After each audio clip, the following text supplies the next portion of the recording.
Assalamualaikum warahmatullahi wabarakatuh.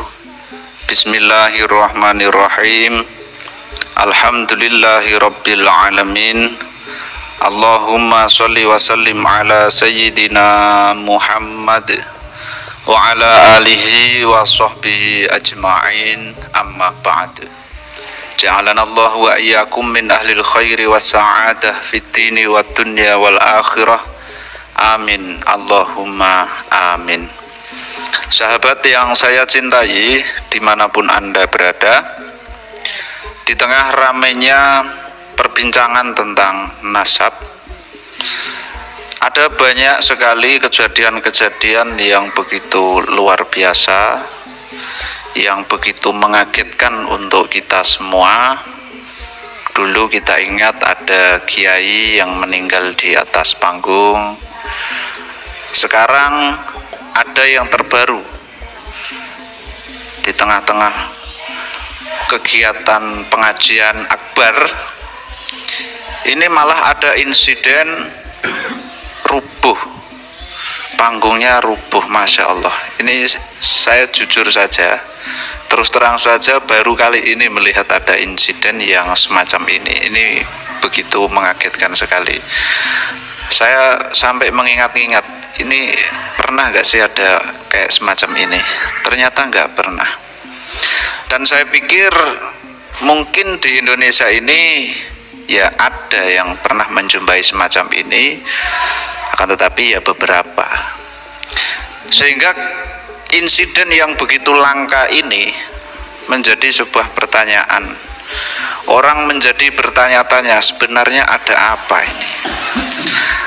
Nah, saya ingin mengingatkan di sini kalam Allah Subhanahu wa taala di dalam surat Al-Hadid ayat 22, ma asaba min musibatin fil ardi wala fi anfusikum illa fi kitabim min qabli an nabra'aha inna dzalika 'alallahi yasir. Tidak ada bencana apapun yang menimpa di bumi dan tidak juga yang menimpa dirimu kecuali telah tertulis dalam kitab Lauh Mahfud sebelum kami mewujudkannya. Sesungguhnya hal itu mudah bagi Allah. Kemudian di dalam surat yang lain Allah juga berfirman di dalam surat Al-Baqarah ayat 117, badi'us samawati wal ard wa idza qada amran fa innama yaqulu lahu kun fayakun. Allah pencipta langit dan bumi, apabila Dia hendak menetapkan sesuatu, Dia hanya berkata kepadanya, jadilah, maka jadilah sesuatu itu.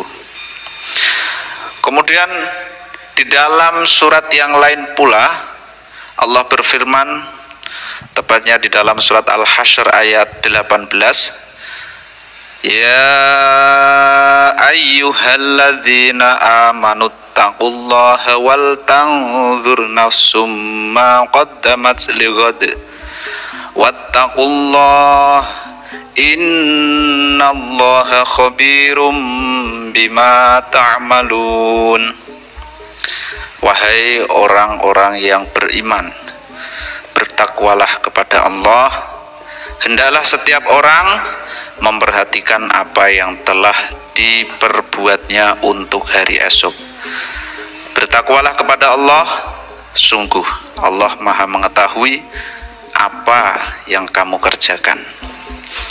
Dari ayat-ayat ini kita bisa menarik satu garis besar, bahwa segala yang ada di muka bumi ini tidak lepas dari kehendak Allah Subhanahu wa ta'ala. Ada tulisan yang menurut saya ini bagus sekali untuk dibaca, sehingga saya tampilkan di sini. Diupload oleh Jatim NU or ID di laman NU Online Jatim, mudahnya begitu. Ada tulisan yang berjudul Interpretasi Bala, Musibah dan Dosa. Kita baca di sini, ditulis oleh Abu Haiz Muhammad Zainur Rahman Hammam. Diawali dengan redaksi pada dasarnya, bala secara terminologis adalah ujian atau al-ikhtibar yang baik aplikasi atau implikasinya bisa positif dan bisa pula negatif. Ini di dalam kurung adalah referensinya. Kemudian hal ini bisa kita lihat misalnya dalam surat Al-Anbiya ayat 35 atau surat Al-A'raf ayat 168.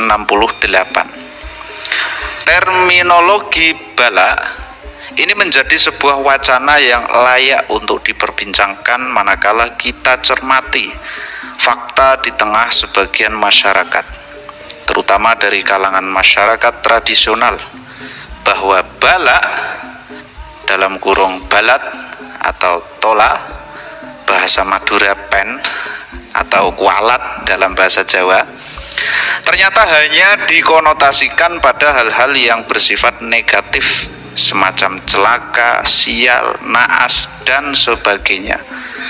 Menariknya, hal negatif tersebut selalu diyakini sebagai sebuah risiko dari perbuatan jahat terhadap seseorang yang dianggap memiliki kelebihan tertentu. Interpretasi semacam ini tentu tidak dapat serta-merta dipersalahkan begitu saja, karena paling tidak ada sisi-sisi kebenaran di dalamnya. Hanya barangkali hal-hal yang agak menyimpang perlu untuk diluruskan sehingga dapat selaras dengan konsep Islam dalam kurung yang penulis pahami secara sangat terbatas tentang bala itu sendiri. Untuk itulah risalah sederhana ini hadir. Satu hal utama yang harus diyakini bahwa segala peristiwa yang menimpa kita, baik itu menyenangkan atau tidak, manis atau pahit, lunak atau keras, sejatinya adalah merupakan realisasi dari qudrah dan iradah Allah. Ini bisa kita simpulkan dari interpretasi tentang qada dan qadar dalam konsep ilmu kalam atau i'tiqad tauhidi ala madhabi al-imam al-Asy'ari dan al-Maturidi. Nah, ini di dalam kurung adalah referensinya. Namun tentu kita tidak dapat menafikan faktor-faktor lain yang menjadi sebab bagi terrealisirnya peristiwa tersebut. Di antara faktor-faktor tersebut, yang rasanya paling terkait dengan tema tulisan ini adalah apa yang kemudian dikenal sebagai hubungan sebab akibat. Dalam Al-Quran banyak terdapat ayat yang mengindikasikan bahwa terjadinya sesuatu insiden terhadap seseorang atau suatu kelompok manusia adalah sebagai risiko dari perbuatan mereka sendiri. Satu di antaranya adalah firman Allah dalam surat Asy-Syura ayat 30, "Wa ma asabakum mim musibatin fabima kasabat aydikum wa ya'fu an katsir."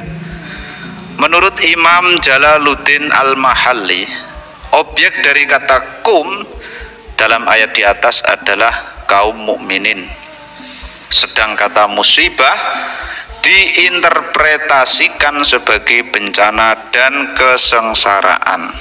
Ini dalam kurung lagi adalah referensinya.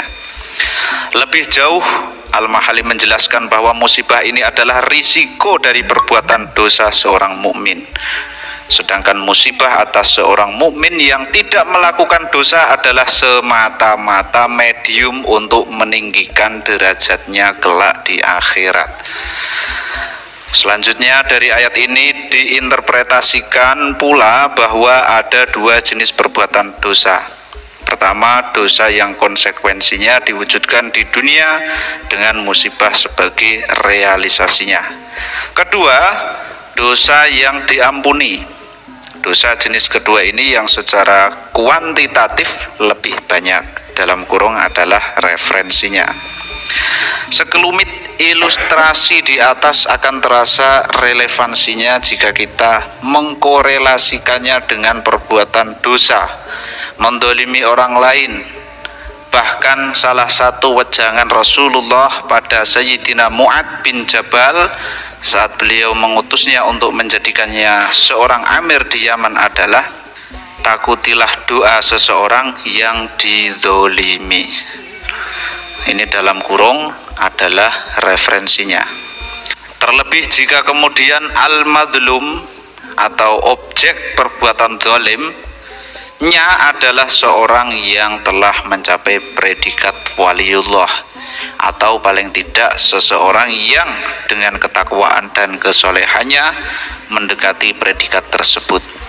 Bagi mereka ini Allah telah menyatakan bahwa dialah yang akan menjadi pelindung dan wali.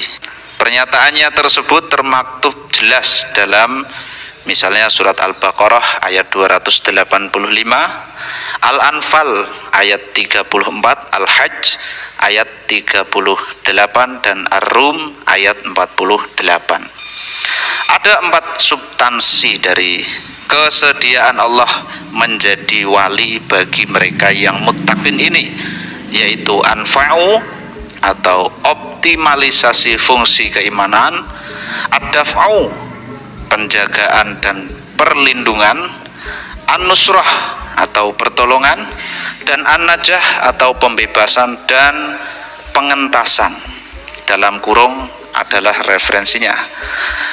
Dari sini menjadi jelas bagi kita bahwa sangat wajar jika kemudian Allah menyatakan perang bagi siapapun yang menyakiti atau zalim dan berbuat kesewenangan